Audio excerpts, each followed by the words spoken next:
हल षष्ठी व्रत कथा। प्राचीन काल में एक ग्वालिन थी। उसका प्रसव काल अत्यंत निकट था। जहां एक ओर वह प्रसव से व्याकुल थी, तो वहीं दूसरी ओर उसका मन गौ रस बेचने में लगा हुआ था। उसने सोचा कि यदि प्रसव हो गया तो गौ रस यूं ही पड़ा रह जाएगा। यह सोचकर उसने दूध दही के घड़े सिर पर रखे और बेचने के लिए चल दी। किंतु कुछ दूर पहुंचने के बाद उसे असहनीय प्रसव पीड़ा हुई।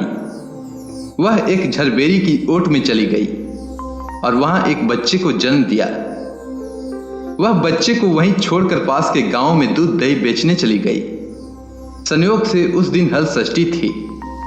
गाय भैंस के मिश्रित दूध को केवल भैंस का दूध बताकर उसने सीधे साधे गांव वालों में बेच दिया। उधर जिस झरबेरी के नीचे उसने बच्चे को छोड़ा था, उसके समीप ही खेत में एक किसान हल जोत रहा था। अचानक उसके बैल भड़क उठे और हल का फल शरीर में घुसने से वह बालक मर गया। इस घटना से किसान बहुत दुखी हुआ।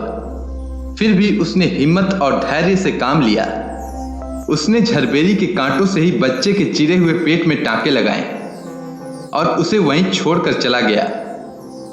कुछ देर बाद ग्वालिन दूध बेचकर वहां आ पहुंची।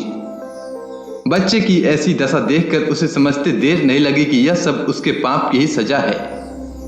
वह सोचने लगी कि यदि मैंने झूठ बोलकर गाय का दूध न बेचा होता और गांव की स्त्रियों का धर्म भ्रष्ट न किया होता, तो मेरे बच्चे की यह दशा न होती।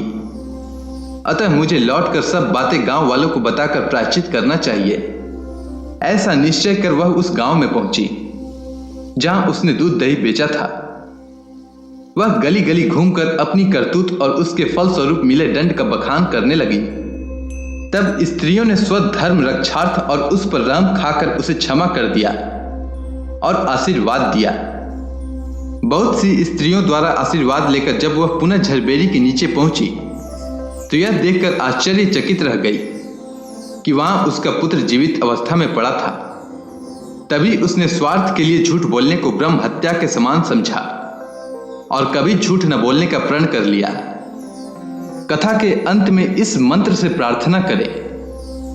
गंगा द्वारे कुशा वर्ते विल्व के नीले पर्वते, स्नात्वा कनखले देवी हरम लब्धवती पतिम, ललिते सुभगे देवी सुख सौभाग्य दायिनी, अनंतम देहि सौभाग्य मह्यम, तुभ्यम नमो नमः।